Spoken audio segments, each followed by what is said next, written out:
Okay, shout out to everybody here. We are live with Jer Powell. We're going to jump on in right now. Shout out to everybody jumping on in. I was just sitting with around the blockchain ATB. No, fine, ATB, fine. I was just sitting with Roundtable and having an awesome conversation with John over at Blockfields. Dude wrote a great book on options trading. Definitely check him out. Very, very interesting guy. All right, let's take a look at what's happening here with Jer Powell. We're going to get him live. Give me 1 second to get him up and running. I had to run right out of that meeting right into this. So I had like literally 1 second. But here we go, man. Here comes Jerome Powell. Eased significantly over the past 2 years. Total PCE prices rose 2.1% over the 12 months ending at September. Why is he reading us nonsense? Excluding the volatile food and energy categories. Core PCE prices rose 2.7%. Actually, I'll go to... Overall, inflation has moved much closer. I like the Federal Reserve because they do this, the CCs for people that can't. As reflected in a broad range of surveys of households, businesses, and forecasters. In case you can't. As well as measures from financial markets. You can't see. Our monetary policy actions are guided by our dual mandate. He looks a little weird today, maximum employment and stable prices for the American people. Like he didn't sleep well. We see the risks to achieving our employment and inflation goals as being roughly in balance, and we're attentive to the risks to both sides of our mandate. At today's meeting, the committee decided to lower the target range for the federal funds rate by 1/4 percentage point to 4.5% to 4.75%. This further recalibration of our policy stance will help maintain the strength of the economy and the labor market, and will continue to enable further progress on inflation as we move toward a more neutral stance over time. We know that reducing policy restraint too quickly could hinder progress on inflation. At the same time, reducing policy restraint too slowly could unduly weaken economic activity and employment. In considering additional adjustments to the target range for the federal funds rate, the committee will carefully assess incoming data, the evolving outlook, and the balance of risks. We are not on any preset course. We will continue to make our decisions meeting by meeting. As the economy evolves, monetary policy will adjust in order to best promote our maximum employment and price stability goals. This should be a nothing burger. If the economy remains strong, we got what we wanted already. Not sustainably moving toward 2%, we can dial back policy restraint more slowly. If the labor market were to weaken unexpectedly, or inflation were to fall more quickly than anticipated, we can move more quickly. Policy is well positioned to deal with the risks and uncertainties that we face in pursuing both sides of our dual mandate. The Fed has been assigned 2 goals for monetary policy: maximum employment and stable prices. We remain committed to supporting maximum employment, bringing inflation sustainably to our 2% goal, and keeping longer-term inflation expectations well anchored. Our success in delivering on these goals matters to all Americans. We understand that our actions affect communities, families, and businesses across the country. Everything we do is in service to our public mission. Bit of a double bottom here. The Fed will do everything we can to achieve our maximum employment and price stability goals. Thank you. I look forward to our discussion. That's it. I like it. Short and sweet. Let's get it out of here. Thank you. Given the expectation that the election outcome will produce policies that would meaningfully impact the U.S. economy next year, how is the committee taking these proposals into account for upcoming decisions, including potentially the next one in December? And can you give us any more sense of how proactive or reactive the Fed is prepared to be to changes in economic policies with the next administration? I'm looking for this pump here to the upside. Let me say that in the near term, the election will have no effects on our policy decisions. As you know, many things affect the economy, and anyone who writes down forecasts in their job will tell you that the economy is quite difficult to forecast looking out past the very near term. Double bottom. We should break to the upside here. We don't know what the timing and substance of any policy changes will be. We therefore don't know what the effects on the economy would be, specifically whether and to what extent those policies would matter for the achievement of our goal variables, maximum employment and price stability. We don't guess, we don't speculate, and we don't assume. Yes, you do. Now, just in principle, it's possible that any administration's policies or policies put in place by Congress could have economic effects that over time that would matter for our pursuit of our dual mandate goals. So along with countless other factors, forecasts of those economic effects would be included in our models of the economy and would be taken into account through that channel. Nick. Sad answer, man. Can we get some music on here? A little symphony. Chair Powell, Nick Timrose from the Wall Street Journal. Nick. Roughly 1 year ago, when the 10-year They all seem pissed at, they all seem weird, right? Treasury was flirting with 5% and 3-year here's mortgage different. rates were near 8%, you noted how higher borrowing costs, if they were sustained, Look how tired he could looked. weigh on economic activity. Given that you've said you believe Looked like he was crying all night. policy is restrictive and the Fed is now dialing back that restriction, are the growth risks presented by higher U.S. Treasury yields today any different from those you identified 1 year ago when inflation was still meaningfully above your target? So I would just say this: we've watched the run up in bond rates, and it's nowhere near where it was, of course, a year ago. I guess the long run rates are well below that level. So we're watching that. Things have been moving around, and we'll see where they settle. We want to see this flag break to the upside here on the 5-minute time frame for Bitcoin. Ultimately, I'm sure we've all read these decompositions of what Stochastic slow. and I certainly have, but it's not really our job to provide our specific decomposition. I will say, though, that it appears that the moves are not principally about higher inflation expectations. They're really about a sense of more likelihood of stronger growth and perhaps less in the way of downside risks. So that's what they're about. We do take financial conditions into account if they're persistent and if they're material. Then we'll certainly take them into account in our policy. But I would say we're not at that stage right now. It's just something that we're watching. And again, these things don't really have mainly to do with Fed policy, but to do with other factors in the economy. If I could follow up, is the September SEP, are those rate projections still valid? Do they still seem relevant given where we are now? You get halfway through the cycle between the last set and the next set. I wouldn't want to comment one way or the other. Let's talk about the data we've gotten since the last meeting. So it could be a shoulder, a head, and a right shoulder here. Data have been stronger than expected. The NIPA revision was stronger. Certainly the September employment report was stronger. The October report, not stronger. Retail sales stronger. So overall, though, I think you take away a sense of some of the downside risks to economic activity having been diminished with the NIPA revisions in particular. And so overall feeling good about economic activity. So I think we would factor that in. At the same time, we got one inflation report, which it wasn't terrible, but it was a little higher than expected. So I think really the question is December, and by December we'll have more data. I guess one more employment report, two more inflation reports, and lots of other data, and we'll make a decision as we get to December.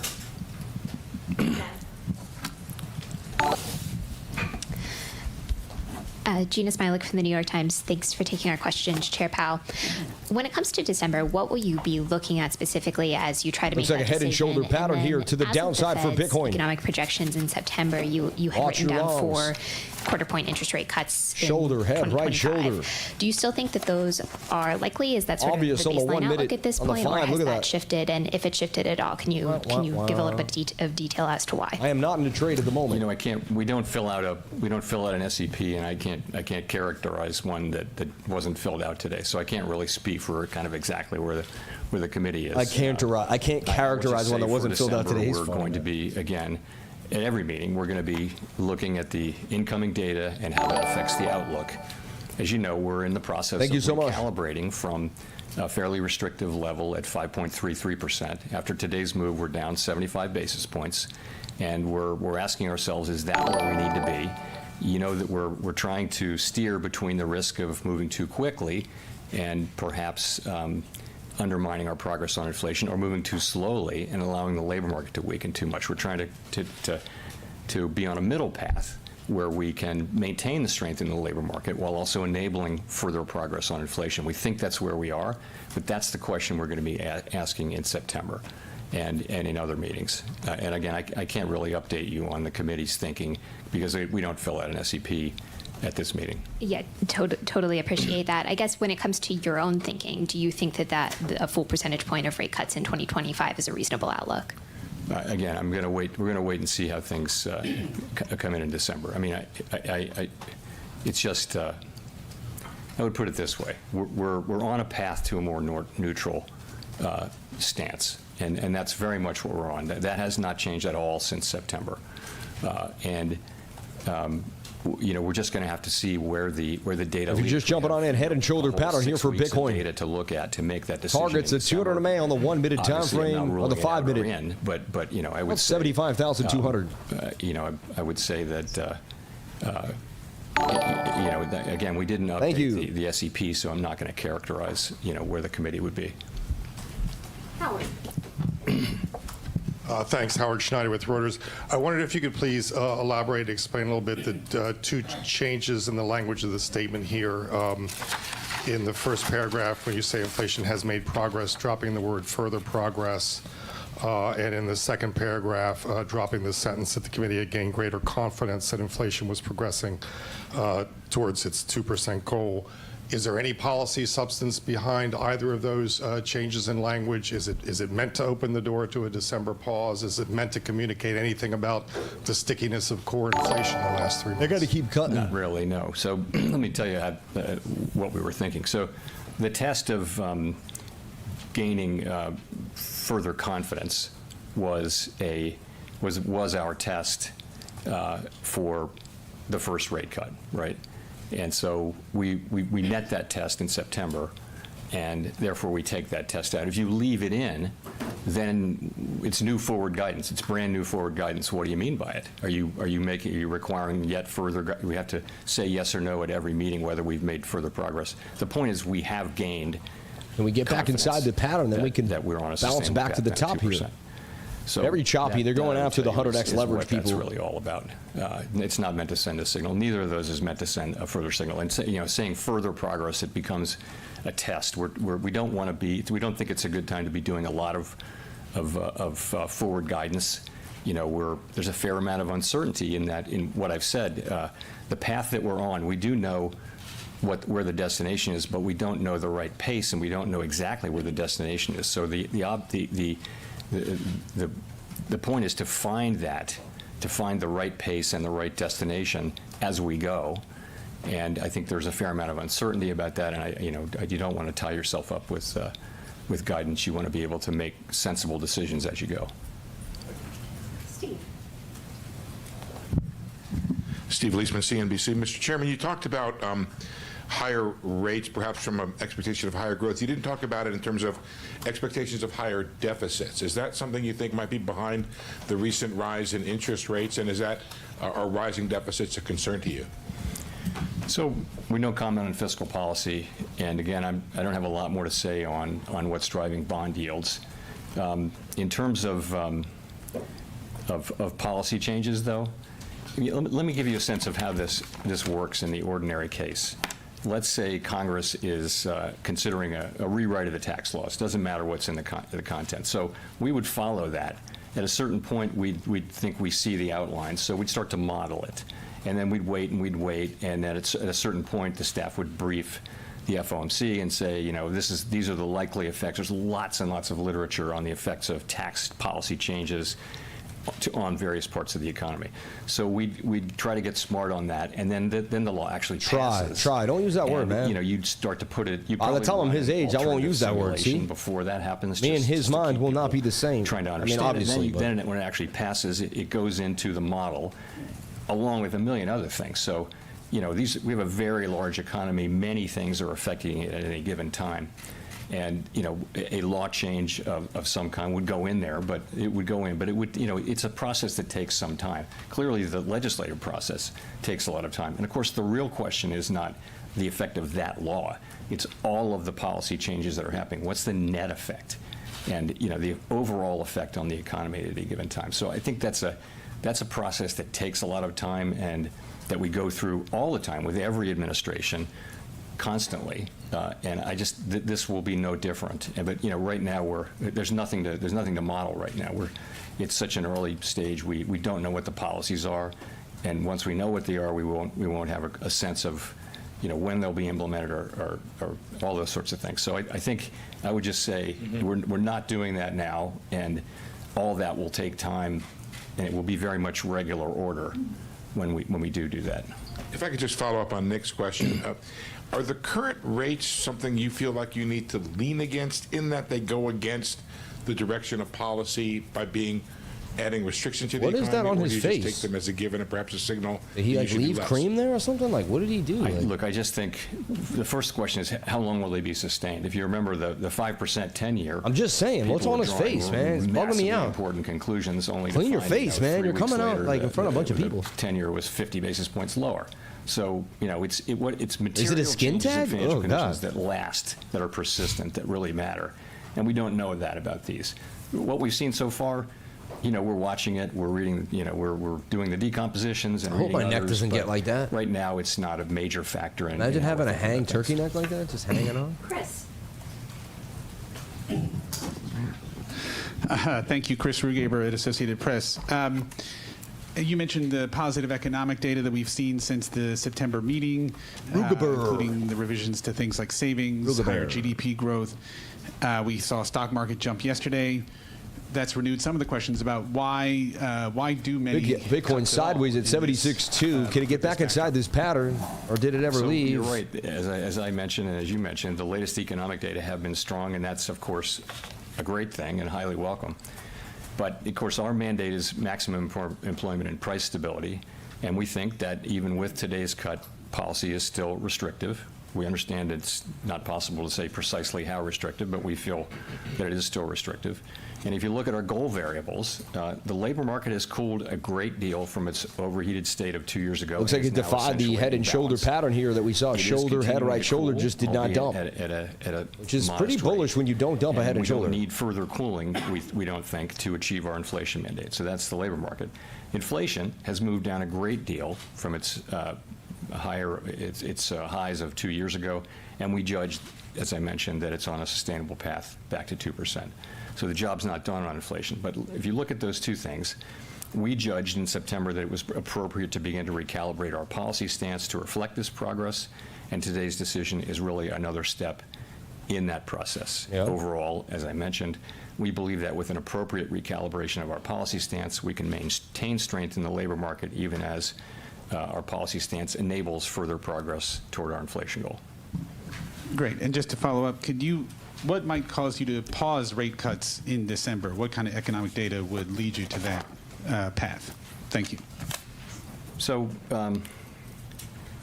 we haven't, made any decision like that at all. But we're in the process, as I mentioned, of moving policy down, our stance down over time to more neutral level. And as a general matter, as we move ahead, we are prepared to adjust our assessments of the appropriate pace and destination as the outlook evolves. So, for example, if we were to see the labor market deteriorating, we'd be prepared to move more quickly. Alternatively, as we approach levels that are plausibly neutral or close to neutral, it may turn out to be appropriate to slow the pace at which we're dialing back restriction. Again, haven't made any decisions about that, but that's certainly a possibility. If you can think of it as similar to what we do with asset with asset runoff, with QT. So we reach a point where we slow the pace, much like an airplane reaching the airport slows down. And so we're thinking about it that way, but it's something that we're just beginning to think about. Edward. Thanks, Chair Powell. So with the noise in the jobs reports that we've seen, and Huge short squeeze here for Bitcoin. PC inflation overall, it's 2.1%. Lots of debate on that head and shoulder pattern, then ripped it back to the upside. 2.7%, but not giving enough fall through of the bulls. July. So why doesn't this data give fuel to a rate pause for this meeting? Says we go up to 78,000 on BOOKMAP though. So I think if you look at the 3 and 6 month, you're quoting the 12 month. So we look at all of them, right? But if you look at 3 and 6 month core PCE, you'll see they're around 2.3%. So we look at all of them, and we look at 12 as well. But what it's telling us is that we really have made significant progress, and we expect there to be bumps. For example, the last 3 months of last year, the core PCE readings were very, very low, probably unsustainably low. So that's why forecasts generally see a couple of upticks toward the end of the year. On the other hand, the January reading certainly looks like an example of residual seasonality, so that we saw last year. So when that falls out of the 12-month calculation in February, we should see a thing down. So it'll literally be a bump up and then down. We understand that. Overall, you see the progress on inflation, and you also look at the economy and you say, what is the inflation story now? Where's it coming from? So I point to a couple of things. One is the non-housing services and goods, which together make up 80% of the core PCE index, are back to the levels they were at the last time we had sustained 2% inflation, which happens to be in the early 2000s for a period of 5, 6, 7 years. So they're back to that level. What's not is housing services. So let's talk about housing services. Housing services is higher. What's going on there is, market rents, newly signed leases are experiencing very low inflation. And what's happening is older, leases that are turning over are taking several years to catch up to where market leases are, market rent leases are. So that's just a catch-up problem. It's not really reflecting current inflationary pressures. It's reflecting past inflationary pressures. So I guess. That's one. But they wouldn't be there if there wasn't inflation on the back end. It would be similar close to the beginning. Where's it coming from?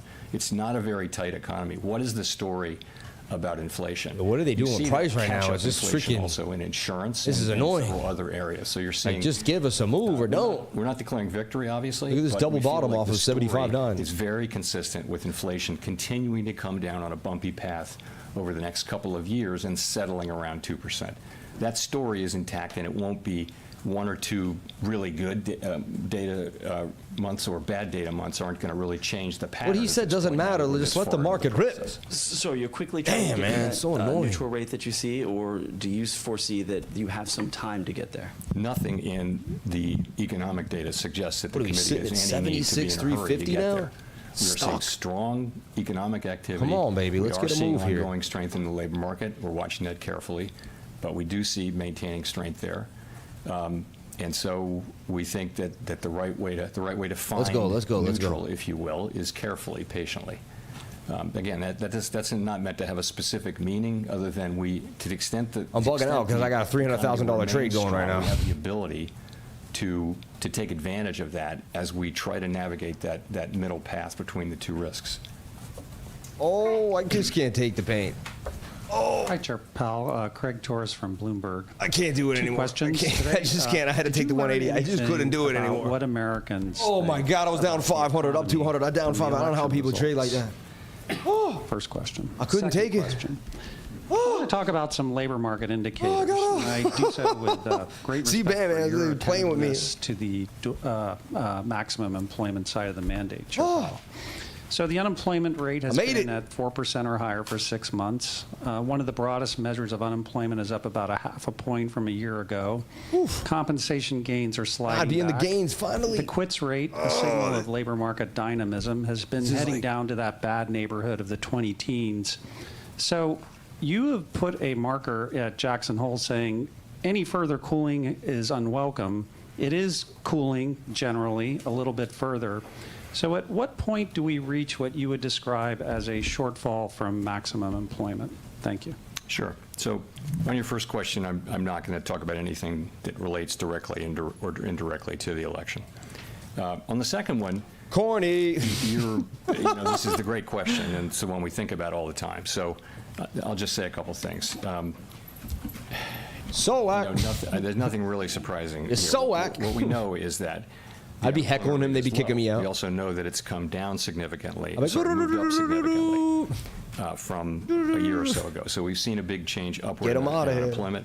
Sometimes that has meant bad things. So far, it doesn't appear to be. It appears that I wouldn't say that the labor market has fully stabilized, because I do think it's continuing to very gradually cool. But it seems to be in a good place, and our policy, of course, is designed to keep it in that good place, to maintain the strength in the labor market, while also enabling further progress on inflation. You mentioned a bunch of of indicators. Do not trade Blowfin. Anyone that tells you to trade Blowfin does not care about you. Openings to. I only give you the lowest fees exchanges, man. I would characterize. Someone tells you to trade Blowfin, they do not care about you. You mentioned wages. 100%. Wages are because there's still other running, exchanges they could give you that are way cheaper. So if someone's pushing Blowfin on you, they don't. All they want is your money. just a bit. I'm sorry, it's the facts. Need to. Shots may be fired. I'm sorry. I'm just telling facts. Consistent with 2% I'm sorry if the truth hurts people. Unless That's just the productivity facts. is going to remain at this high level. If we see productivity, 76,450 holding. Can we get this pump?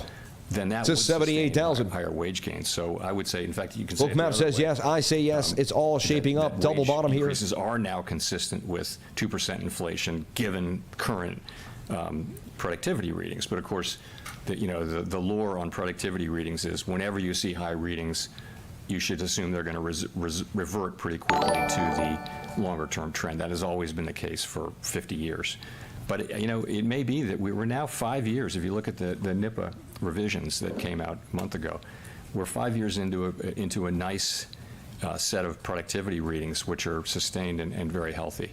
But overall, it's a good labor market. We could talk about 20 different data series. We'll be looking at all of them, of course. We don't want the labor market to soften much from here. We don't think we need that to happen to get inflation back to 2%. Victoria. Hi, Victoria Guido with Politico. Some of the president-elect's advisors have suggested that you should resign. If he asked you to leave, would you go? He's not going to answer that. Can you follow up on, do you think that legally we're going to get rid of the Federal Reserve? Required to leave? No. Look at that. Look at that. Mike? Oh my God, that was crazy. What a Mike question. from Bloomberg Radio and Television. You talk a lot about dude, she's what awesome the for data answering. are telling you and how you are dependent on the data. But in terms of forward-looking, everyone's smirking right now. They're like trying not to hide. What are you hearing from that was crazy. He got pissed. Officials around the country? What did you hear today from the regional bank presidents about what companies and I'm not going anywhere. What do you mean we're going to abolish the Federal Reserve? We don't need it. Get rid of the thing. It's a bunch of trash. Match up with what your forecast. Print our money to zero. That's all you do, and then make us pay for it. We don't need it. Get rid of the families that own it. Get rid of it. It's hard to characterize a. We're getting the pump here, 76,550. We had, and of course you'll see them in the minutes in 3 weeks. But I would say this: I think the comments from our Reserve Bank colleagues and from the CEOs that they talk to are pretty constructive on the economy right now. Pretty constructive, feeling that the labor market is back to normal, to the point where it's no longer that much a discussion topic in their world. Whereas 2 years ago, it was all they were talking about. We're getting a resistance at 76.5. It's in balance. People feel good about where the economy is. Demand is obviously pretty strong, and you're seeing. 2.8% growth in the third quarter estimated. Maybe the short squeezing right now for Bitcoin. This is we got liquidity above us up to 78,000. It's remarkable on BOOKMAP how well the U.S. economy has been performing with strong growth, a strong labor market, inflation coming down. We're really I got an alert on better checks than here. Any of our global peers, and I think that is reflected in what you hear from.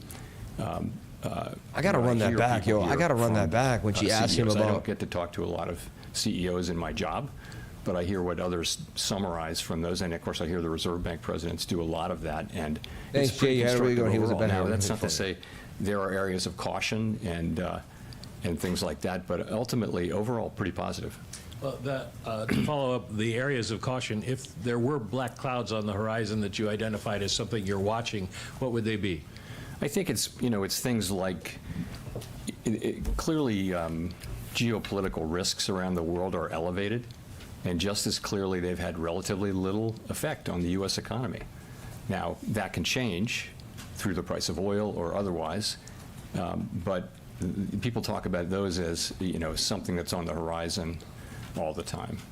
But ultimately, if you look at the U.S. economy, its performance has been very good, and that's what we hear from business people, an expectation that will continue. If anything, people feel. Someone said, "Dude's talking like he has a job still." Next year could even be stronger than this year. He's talking like he has a job still. Trump already said Powell was gone. Yeah, he's out, dude. He's so out. I just wanted to follow up on the discussion earlier on fiscal policy. Your predecessors, Greenspan and Volcker, spoke up loudly when they thought large budget deficits endangered economic or financial stability. Will you do that too? And right now we're in a period of full employment. We have large budget deficits and debt at historic highs that are rising. Is that something you'd speak out against? So, you know, I have said many times, no more, no less than what the predecessors you mentioned have said. And what that is that the U.S. fiscal... Trump likely to allow Fed Chair Powell to remain path. Serve the remainder on of an his term. unsustainable path. The level of our debt relative to the economy is not unsustainable. The path is unsustainable. And we see that in, you know, you've got a very large deficit you're at full employment, and that's expected to continue. So it's important that we, you know, that to be dealt with. It is ultimately a threat to the economy. Now, I can say that. I don't have oversight. We don't have oversight over fiscal policy. I've said it on many occasions, just said it again. Okay, thank you. I guess the other question is to follow up on Victoria's question. Say what you're going to say. The president has the power go to fire public or demote speaking, you, dude. and has the Fed determined the Come on, man. legality of a president demoting at will any of the other governors with leadership positions? Not permitted under the law. Not what? Not permitted under the law. Hold up. I've said it on many occasions. What did he just say? Hold on, I was talking. I want to hear. Okay, thank you. I guess the other question is to follow up on Victoria's question. Do you believe the president has the power to fire or demote you, and has the Fed determined the legality of a president demoting at will any of the other governors with leadership positions? Not permitted under the law. Not what? Not permitted under the law. Thank you. Courtney. He gets so pissed when they ask him that. Courtney Brown from Axios.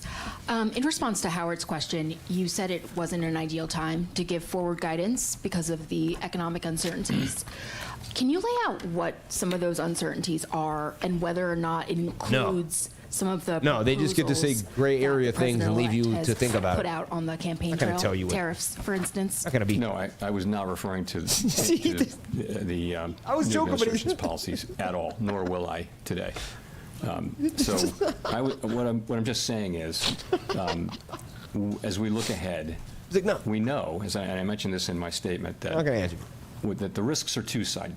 I guess I should start by saying that we think that the economy and we think our policy are both in a very good place, 15-minute looks good.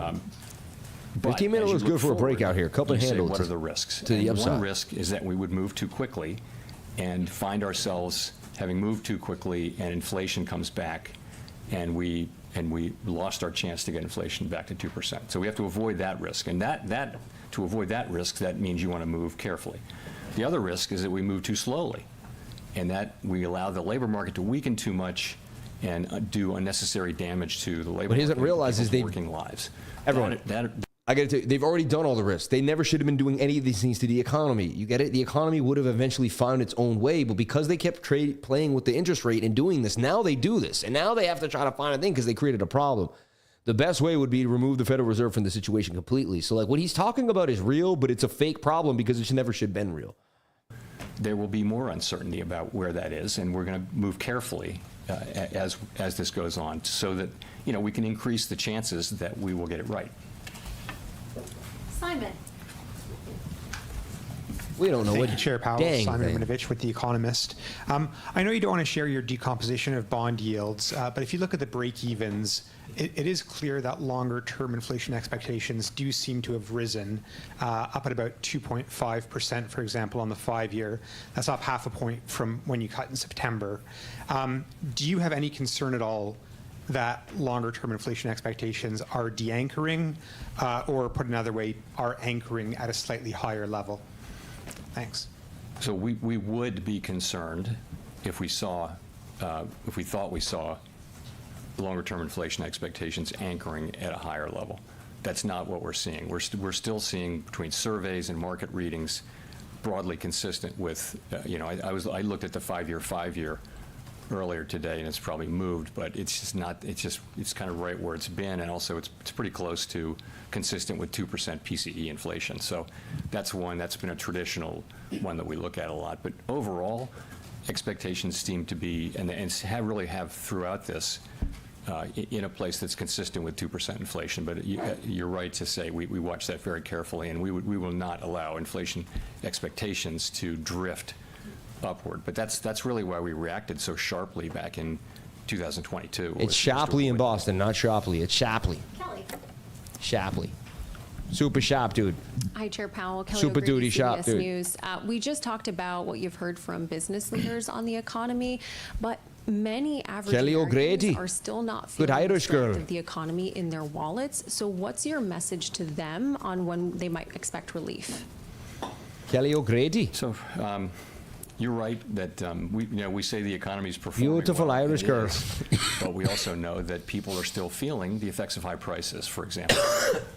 And the world went through a global Where was she all inflation these other meetings? I'm and just inflation went up everywhere, and But it stays with you because the price level doesn't come back down.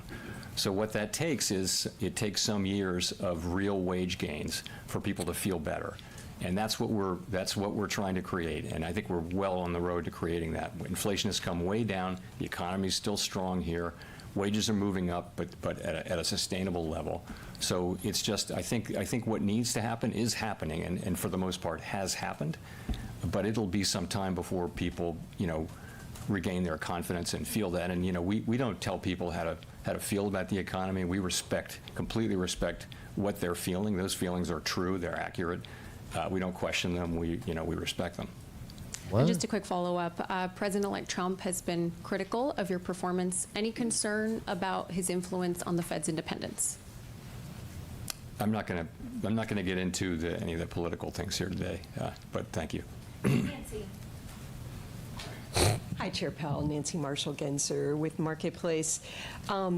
She had to, right? What is your plan if we start to see stagflation? We will see it. We are going to see stagflation. That's what's going to happen. I found it. I thought this all through and watched all the history books, man. I see what's coming already, man. You better get prepared. Get yourself into some BTC. It's, of course, a very not a financial advisor, but if you don't own Bitcoin right now, you're sleeping. Anything you do with interest You're rates slipping right now. Slipping bad, too. Either the inflation I was telling people to buy Bitcoin 7-8 years ago. Or the employment mandate. I would just say that, we've been able 76,500 holding nicely. As long as the 200 holds in the 1 minute, we can continue this pump to the upside. Let me show you where the 200 is. Without the It's kind right of there on that sharp 1 minute increase in time frame. unemployment that has often accompanied programs of disinflation. So this yellow line right here, we've gotten see? this far. As long as we hold that, we're good. We double bottomed right there, got back above it, consolidating nicely. Seem to be making a bit of an ascending triangle now. While also keeping the labor The market beginnings of strong, one. and that, of course, is We're a move exactly up to what we're trying to 79,000. do. BOOKMAP suggesting we get there. Can you rule out an interest rate hike next year? No, I wouldn't rule anything out or in that far away, but that's certainly not our plan. I mean, our baseline expectation is because anything you do with interest rates will hurt one side or the other, either the inflation mandate or the employment mandate. I would just say that we've been able to see inflation come down a whole lot, much closer to our goal, without the kind of sharp increase in unemployment that has often accompanied programs of disinflation. So, knock on wood, we've gotten this far without seeing a real weakening in the labor market, and we believe we can complete the inflation task while also keeping the labor market strong, and that, of course, is exactly. Young with MNI Market News. I wanted to go back to a comment that you had made about Americans being quite unhappy about the cumulative price level rises over the past few years, even though now inflation is back on a path to 2%. Would it be appropriate for the Fed to undershoot for a while on its inflation goal under the average inflation targeting regime so people have a chance to catch up? No, that's not the way our framework works. We're aiming for inflation at 2%. We did not think it would be appropriate to deliberately undershoot. And part of the problem there is that low inflation can be a problem too. in a way, but that's not part of our framework, and it's not something we're going to be looking at in our framework review. Thank you very much. That's it. He's out like that, like butter.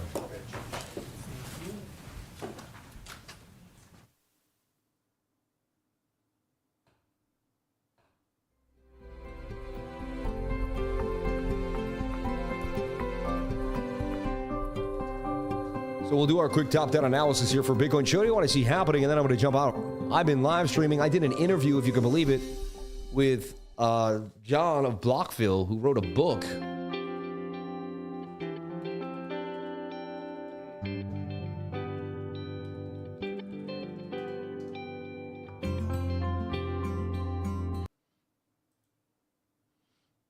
Yeah, Blockville is a technology following links pioneer.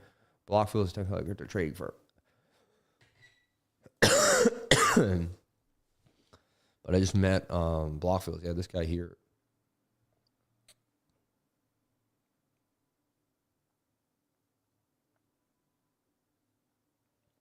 I don't know if they're going to show who was who, but that was really interesting. Anyway, he wrote a book, you know? So let's break it down. We know Bitcoin broke out. We know we have a nice support zone at 73.7.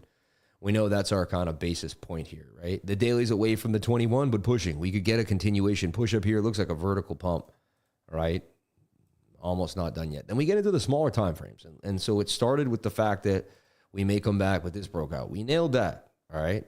Then this started to bounce. And then remember today we found this flag that, or the 5-minute flag that did ended up breaking out right down there. And then we got the pump. Anyway, this looked like it could. It didn't. It failed.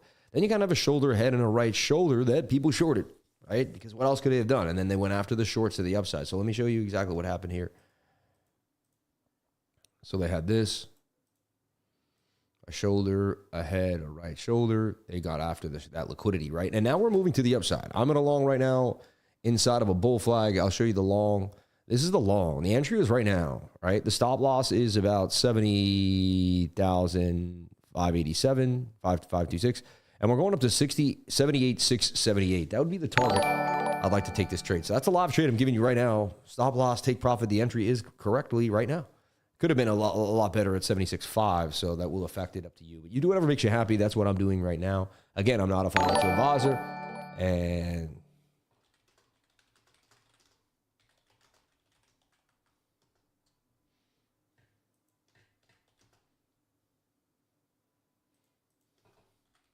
so funny.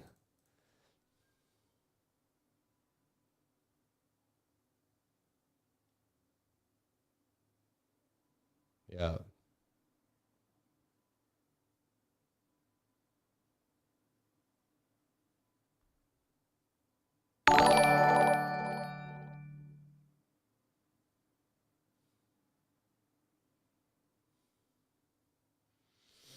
So cool. All right, let's take a look at this.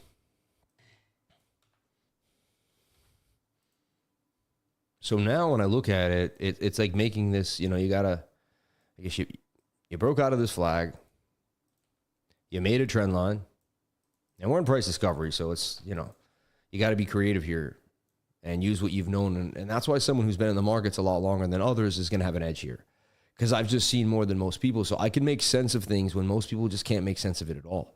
They're like, but I can't, like, what is going, you know, I just can't see it, and I'm able to see it, right?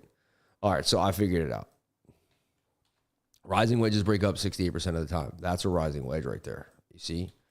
That will break out parabolically this length to the upside. That tells you you'll go to 88,000 if you do the run-up. You have previous support as resistance, and then you did it again, previous support as resistance here. So now we're starting to make sense, you see?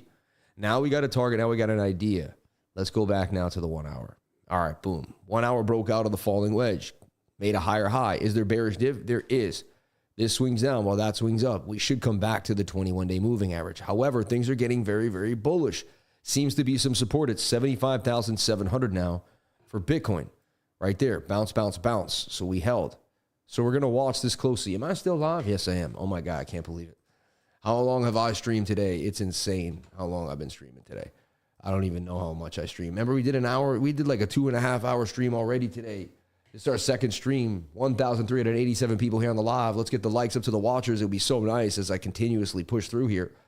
After translating what Powell just said, yeah, we'll get the tunes up and running. Don't worry. We'll get them up and running for you there. Trend run from the low to the top. Yeah. Now that looks like it's kind of exploding. We're getting bullish right now.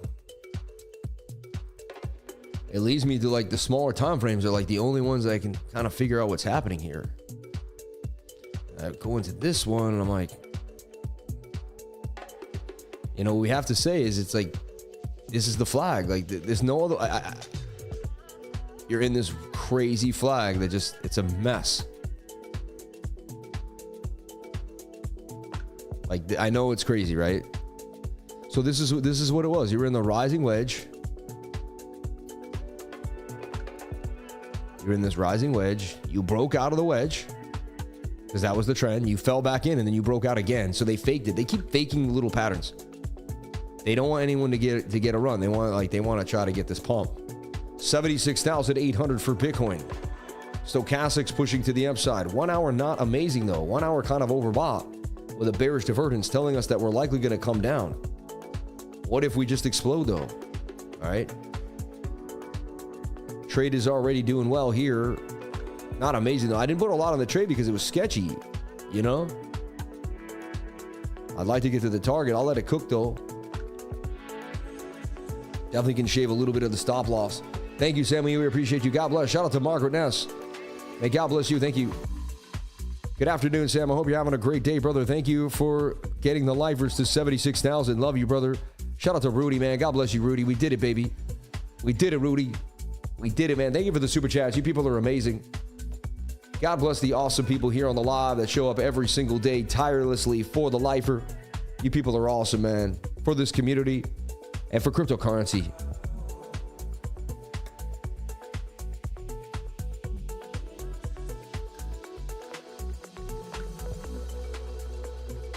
In some type of bull flag here.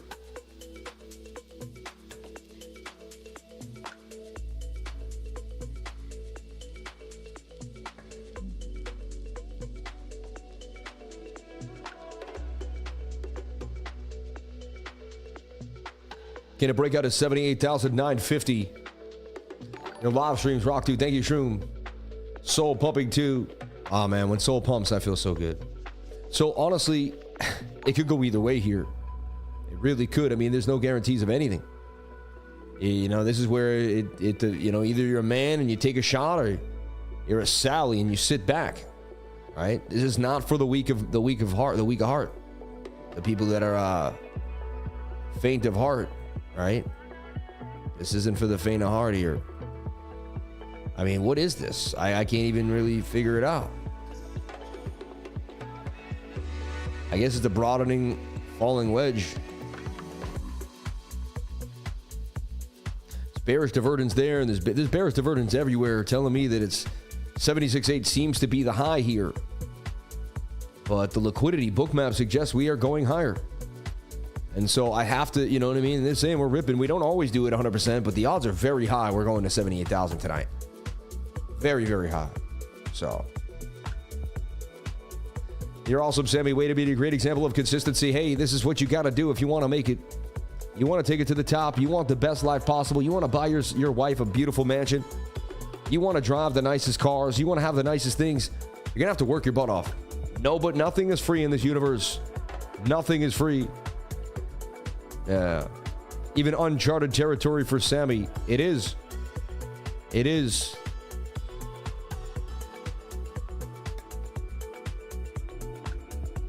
But we got that bigger rising wedge. That's what we know is happening here. And then we're zoomed in. The double bottom was mean today. That thing was awesome right here off of 74.6. And then we bounced back, or last night, whatever it was. Oh, there was a double bottom there. That one right there. At 76,000. That thing was awesome. It showed that we got support right there at 76,000 too. You could say that's the double bottom, and the double bottom's got to break out, and that's what's happening. So look, that's it actually. There it is. So there is the pattern. It's a double bottom. and a 68% chance of a break to the upside. Then it can come back and bounce, right? So let's let the double bottom play out somewhere to about 77.5 for Bitcoin. Wow, and then we got liquidity up to the upside here, all the way up to $78,000. We're in a bull run in the end.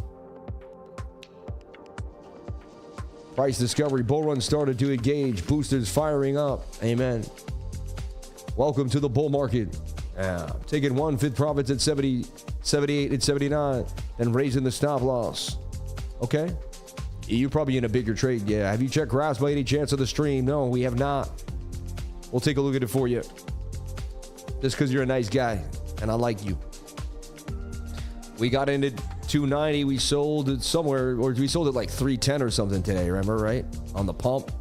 We got into 260, sold it. And we found that, yeah, so we got that flag. Then I found a small, this flag, right?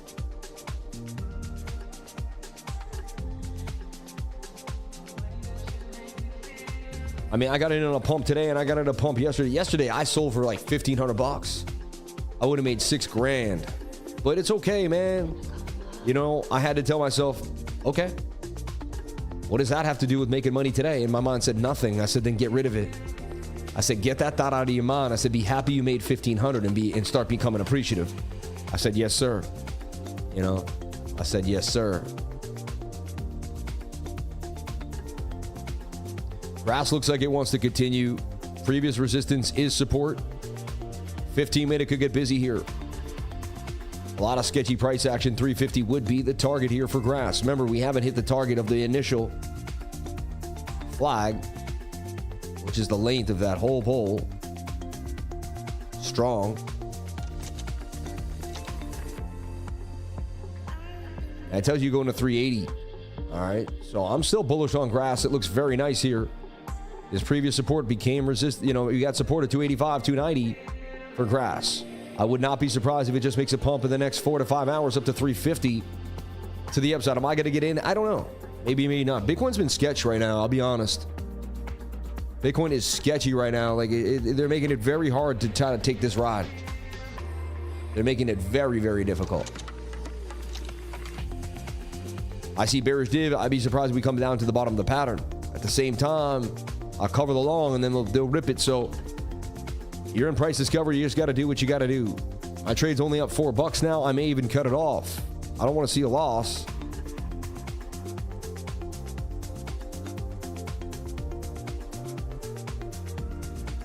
Oh no, a $3 loss. No, a $4 loss. No, you better get back up there.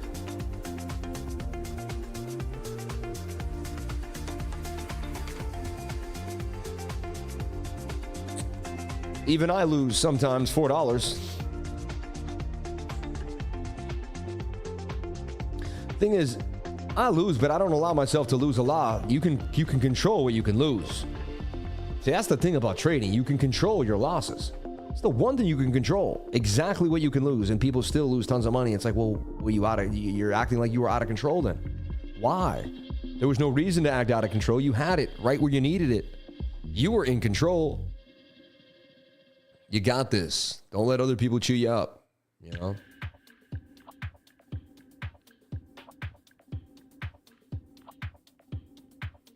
This thing's a battle right now.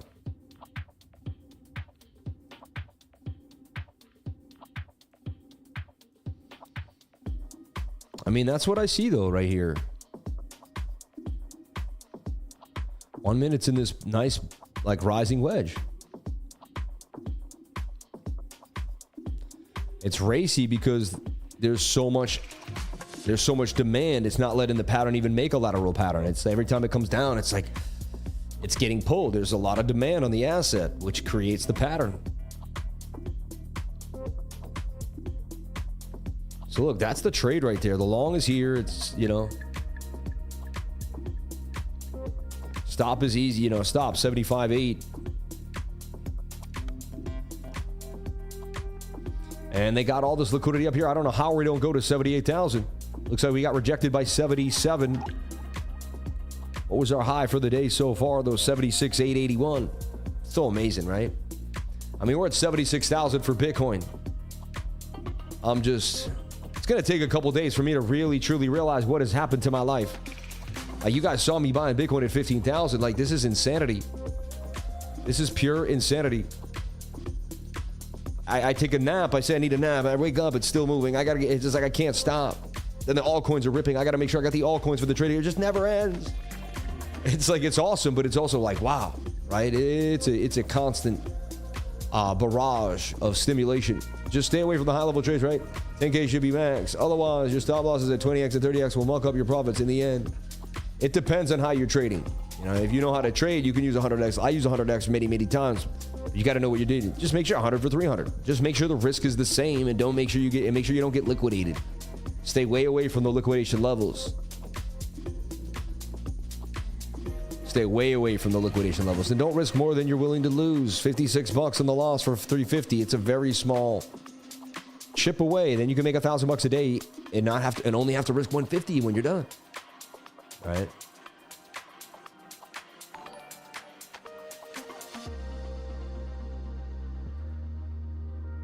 Jupe back above $1, I always tell you, is a good sign.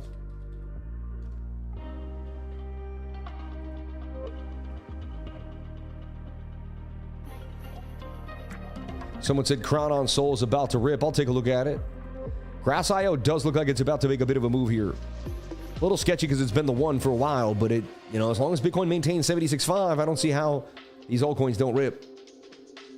We're back at 76,500. I mean, look at all the liquidity above us. We don't hit 78K. I don't know what's going on.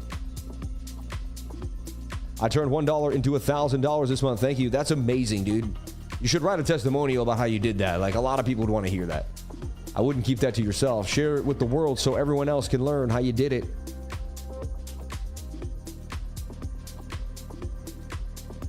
Can Jupe flip Uni? It very well could. I told you to buy AERO.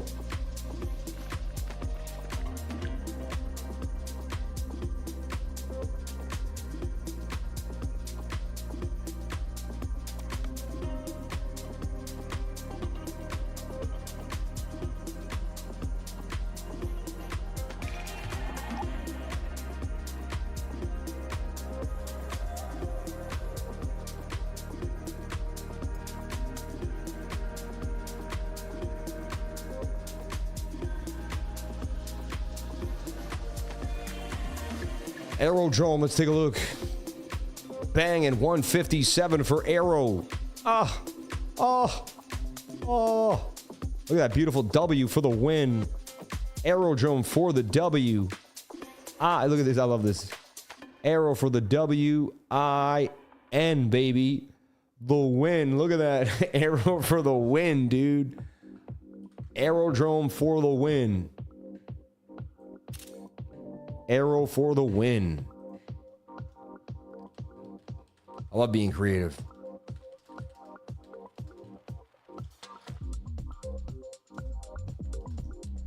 Winning.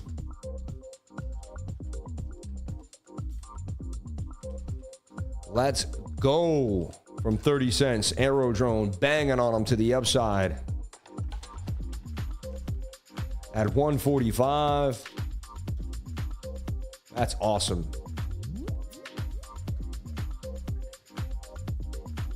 Been an AERO since 31, baby. Thank you. God bless you, brother.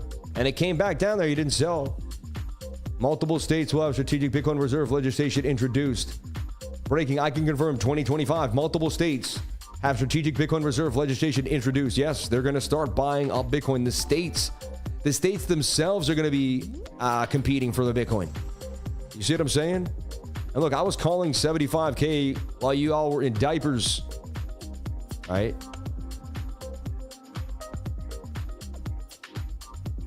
How could that message not exist? But look, I was calling 75K when you're still in diapers. No, but really, I called 75K when no one did. Look, on October 26th, $75,000 Bitcoin. Nobody did that. Nobody had that call. Nobody, and it hit the target exactly. Like, nobody had that call, man. Bitquick Energy, successful retested support. Second higher low in a row. Trend is up now. Like, you could see exactly what was going to happen. They told you. The trend told you. What do you see in MOODENG? MOODENG. Everyone loves that coin for some reason. That little hippo. I mean, finally, look at the inverted head and shoulder here. But every time I've had a gimme, they just shoulder head, they don't give it to me. They've been playing games with me all night long. I've been going hard, and they've been playing games. 75, 847. Take profit, 78,704. 6 for 16.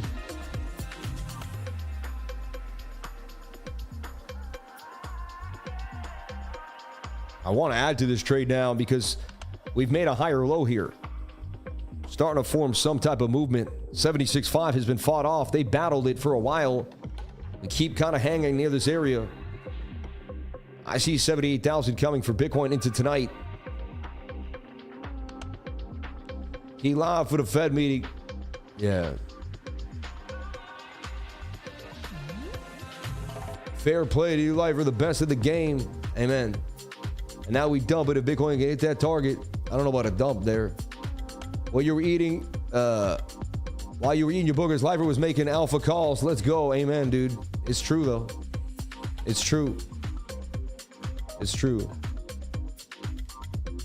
MOODENG. USDT spot on BitGet. They got perpetual futures on MEXC, too. I mean, it ripped. You missed the rip.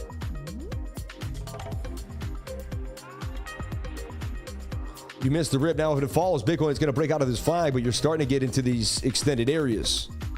The bigger time frames are getting extended, but you do have a flag on MOODENG. And honestly, there's a good chance Bitcoin rips and the whole market just takes off. Everything just goes tonight. Tonight's the night that the bull run truly really begins. It already began. When Bitcoin broke the all-time high for the second time here, it began. But so they're just preparing for the bigger move now. They're just, shaking off those last-minute leverage traders. MOODENG would pump 24% to 35 cents on this Bitcoin move. That's likely what you're going to get out of MOODENG. All right. Let's celebrate the first super chat on a live stream. God bless you. Thank you for the super chat. We appreciate you. And how many people we got here in the fan funding? Thank you, Sammy. God bless you. Rudy, God bless you. A33. Yep. Sam, can you please take a look and give your thoughts on Scallop? SUI DeFi. Scallop's cool, but it's behind, Deep protocol. Like, Deep's just way hotter.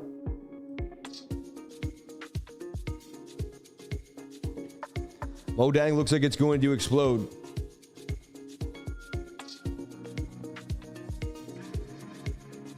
Scallop took off.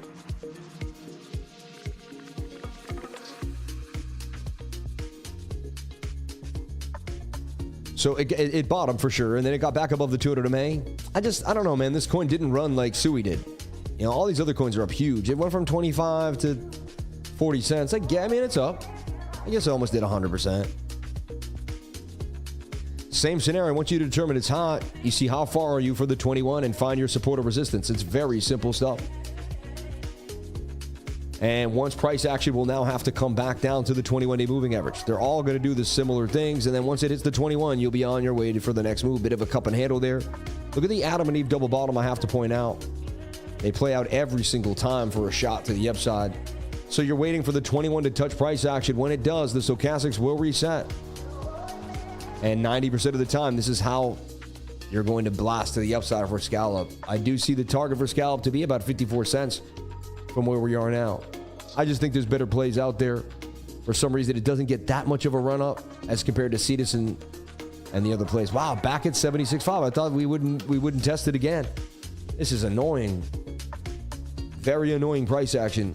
Not easy to figure out. And like you could say double top with bearish div. We're going to dump, and then we could dump right back down. I'm in the middle on this one. We could go either way, really. Looking more bearish, though. We have bearish divergence now. But then why does BOOKMAP... See, BOOKMAP's messing with me because they got all the liquidity above me, so they're confusing me. If BOOKMAP had nothing, I'd be more short. The only reason I'm really calling more long is why do we have so much liquidity to 78,000 if we're not going up there? Back to a buck in the trade, flat.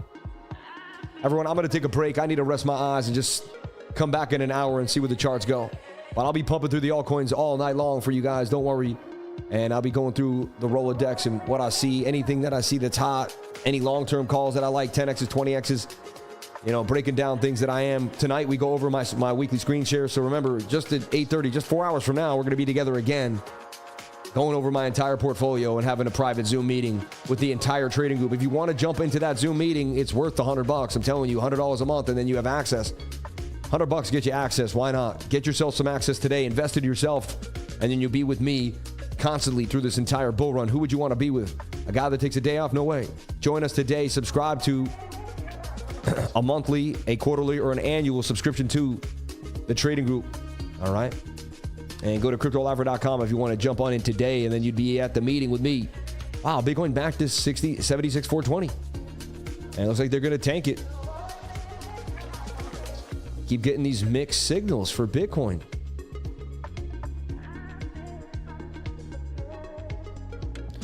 Man, oh man.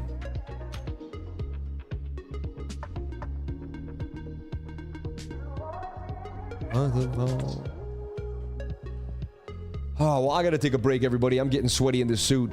Looks like we're going to lose 76,400 now. I'll tell you, I do see bearish div. Forget what the chart, when BOOKMAP says there is bearish divergence for Bitcoin. Bearish div. Do we come down to the bottom of the channel? I know what's going to happen. I just need to rest my brain, everybody, and then I'll be back with a better analysis. But I definitely have to rest my brain. I can only do so much analysis till my brain needs a moment to just sit. I'm going to go look at the water. Thank God my house has some water views. I'm going to look at the water, relax right now, connect with my kids, make sure my wife needs anything, be a dad for a little bit, and then I'll be back to being a 24/7 analyst like I always am. It still looks bullish to me. You see, this is a rising wedge that still could complete the move. Nothing has really changed. It's really starting to get that parabolic feel, that parabolic vibe. Bearish divergence is kicking in here, but the bulls may defy that. Look out for this wedge to break up to 79,000. I'm sticking there until we lose, let's just say, until I see us break this double bottom at 75.9, I'm still bullish. I love you all. I'll see you guys tomorrow for another beautiful live stream. May God bless you, and thank you so much for being here. Look, I have something different on than I had at the other stream. I'm wearing something different than the first stream. That's insane. I love you all. I'll see you guys tonight. I'll wear something different tonight. God bless you. I'll see you guys tonight.